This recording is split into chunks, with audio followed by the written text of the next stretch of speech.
This is Today in Nursing Leadership, a podcast from the American Organization for Nursing Leadership.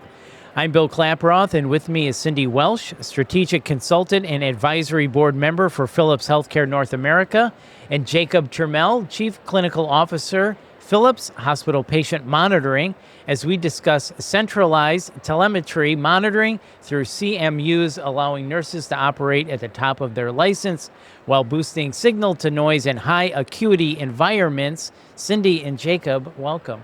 Thank you for having us. Yeah, excited to be here, Bill. Thank you. Yeah, thank you, Cindy. Thank you, Jacob. So, Cindy, let me start with you. When you think about a CMU that has gone from good to great, what is different in the day-to-day experience for nurses, monitor techs, and patients?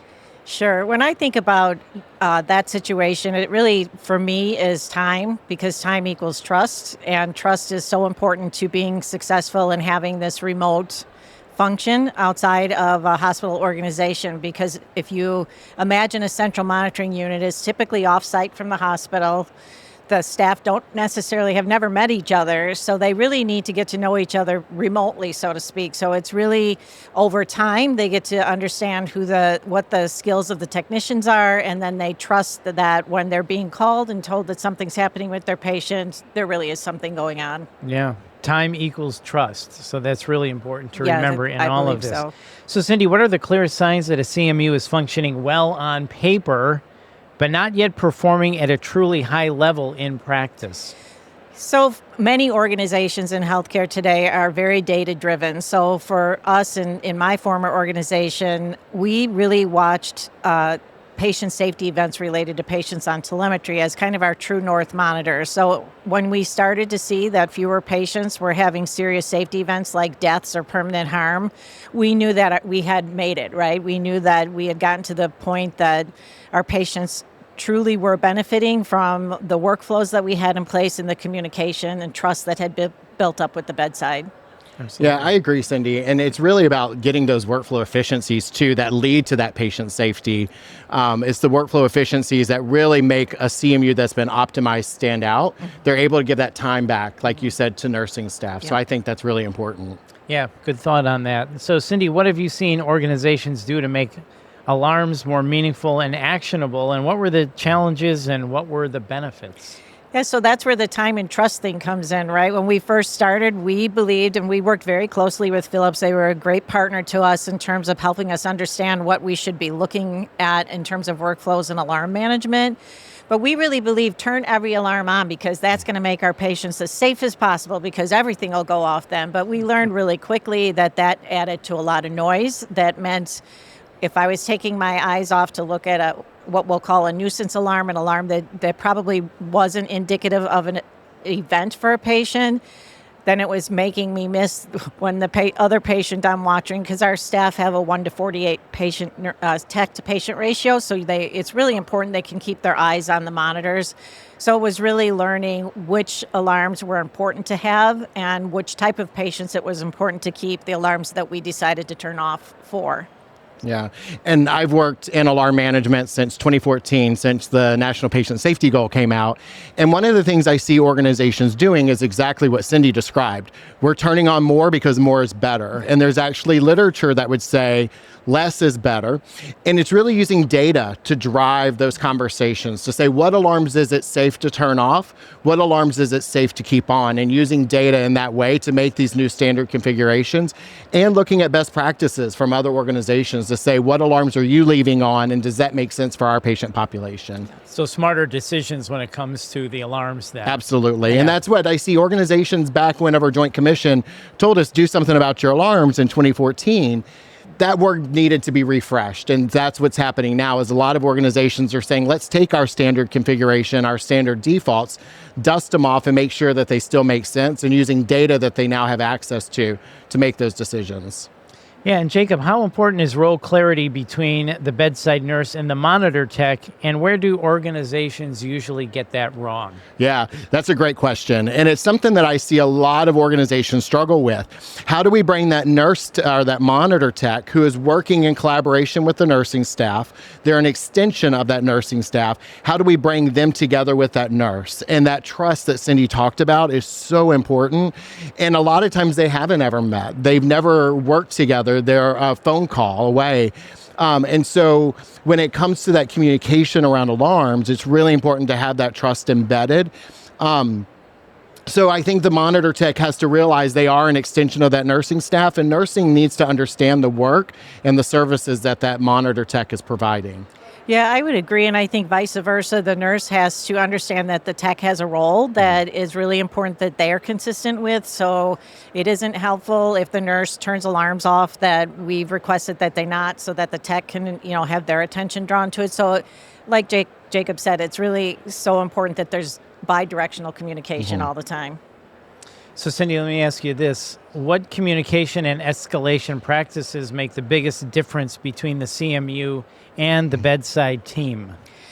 I think that goes again to when you have workflows. We have developed an escalation algorithm that we thought was really going to be just a guideline for our techs to use. And very quickly it became kind of the Bible by which communication and success was judged. So I think that having the ability, one of the things that we learned early was we have to be able to call medical codes and rapid response teams from the CMU because their time is hard, right? I mean, it's so important that if the patient's having a lethal arrhythmia, that someone get there to intervene. So I think that it's really important to have everybody able to act when it's appropriate.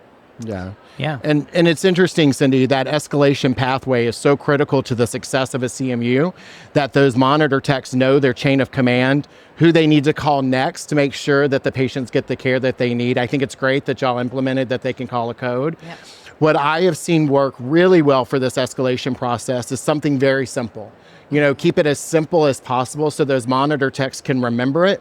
Where I used to work, we had a very, very convoluted algorithm, you could call it, and the techs couldn't remember it. They were constantly referring to it instead of just knowing what to do, which is time wasted as well. Yeah. So keeping it simple is really important. Yeah. And that was another, lesson learned with time. And as you good to great kind of thing, you learn to simplify pretty quickly because it is so important that it just becomes muscle memory that this is, I need to call a code now because this is what I see on the monitor. Yeah. And Jacob, a common challenge with telemetry is patients staying on monitoring longer than warranted. What role can CMUs play in helping address that? So I think CMUs have a big role in this, and telemetry overuse is a huge problem everywhere today. And it's not so much that we're trying to get patients off so that we're not monitoring them. We want these patients off of telemetry so that we can get that next patient on so that we can help with throughput, because patients are waiting in the ED for these monitored beds. So if we can get a patient off, it means another patient is ready to go. And the CMU can really drive that conversation. I look at these monitor techs really as experts when it comes to monitoring. And so they're able to say, this patient meets criteria, they've not had any arrhythmias. Nurse, I think it's time for them to come off of telemetry. But it goes back to what Cindy says with communication and trust. We can't emphasize that enough. The nurse has to trust the information that that monitor tech is giving, and there needs to be communication back to that monitor tech to say, yes, I followed up with the physician, we're going to get the patient off of the monitor now. So there's a big role for the CMU monitor tech in that. I love what Jacob suggests is having the monitor tech be kind of the gatekeeper, so to speak, of it's time for the patient to come off. But that also requires the cooperation of the staff at the bedside in that, let's say, for example, a patient has discharge orders, which means they no longer need telemetry. And the tech calls and says, hey, I see Mr. Smith has discharge orders. Can we get that box off? And you find a lot of hesitation of removing the box before the patient's being wheeled down to the front door to get into their car. Yeah. So I think that, we, again, as time evolves and we get to develop those relationships, that's one of the areas I think we could make a big impact on appropriate use of telemetry. Yeah. So, Jacob, what metrics actually tell you a CMU is improving, not just operating? Yeah, so Cindy's already talked about patient safety. Patient safety obviously should be the number one metric. Seeing reduction in safety events should definitely be something that organizations are looking at. But what I find as CMUs are becoming more efficient, becoming more standardized, they're looking at different metrics. And what they're looking at, especially from a CMU perspective, is time and alarm state. So how long did it take for somebody to acknowledge that alarm and actually to respond to it is a key indicator to say that this CMU is functioning well. Another one that could be looked at is the response rate. So as the nurse is getting those phone calls, are they having to escalate it to their buddy nurse, or are they actually going in and responding to it? It's another metric that could be looked at. And that's where data comes in to be so important to really drive excellence in a CMU. Mm-hmm. Yeah, I'd add to that, Jacob, that I think kind of your trend over time, what you see a baseline of what the serious safety events, what caused them, patient on the wrong box or, failure to recognize. Yeah, and then you fix those things and then they shift to a different reason that you're having these safety events. So to me, that's really progress because you're using your data to drive your improvements, adjust your workflows, and then moving on to the next area of focus that needs improvement. So you don't just stand still because, we finally we don't have the all leads off anymore, or, things like that. We're looking at what the next cause is and addressing that. Yeah. Well, it's interesting, Cindy. I talk about alarm management being a continuous process improvement. It is not a one and done project whenever you're doing alarm management or teleutilization. Always a work in progress. Always. Yes. Always trying to improve. Yes. Absolutely. And Cindy, for leaders who already have a CMU in place, what is the next improvement step that usually unlocks the biggest gains? I think the next step is when you start to collaborate with the bedside between the CMU and, an individual site. So as much as you have to keep standard work, because it's, when you're watching 1,400 patients out of one CMU, you have to have standard work. But you also want to support the sites in what their issues are. So if they have, a specific kind of alarm that they seem to have repetitively, you want to work with them to address that. So I think that's when you have that good relationship and rapport between your remote leader and your on-site leader, and you really collaborate to make those improvements, it makes a big difference. Yeah, I agree. And you mentioned something that I was going to say too, is standardization. Any leader that is working within a CMU, they should be looking at standardizing their workflows. I think as CMUs are stood up, a lot of times workflows just kind of grow inherently, organically. They may not be best practice, they may be best practice, but looking at standardization is key for a nurse leader that's looking at optimizing their CMU. Yeah. Well, this has been great. One final question for you. Jacob, let me start with you. What separates then a CMU that simply watches patients from one that really meaningfully improves care? Yeah, I think it's all down to patient safety. Are we keeping patients safe by monitoring them? And you can have a CMU that's not doing everything they should be doing. Maybe the monitor tech isn't answering alarms like they should. Maybe the monitor tech doesn't have a good pathway to call, and you will see patient safety events. And so I think as you're looking at that, patient safety is a key piece of that. Yeah.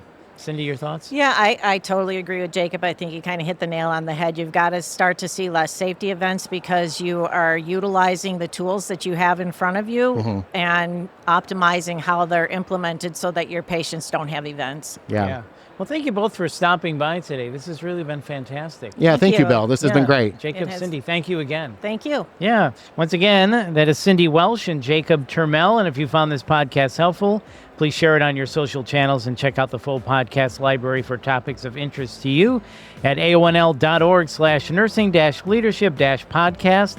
This is Today in Nursing Leadership. Thanks for listening.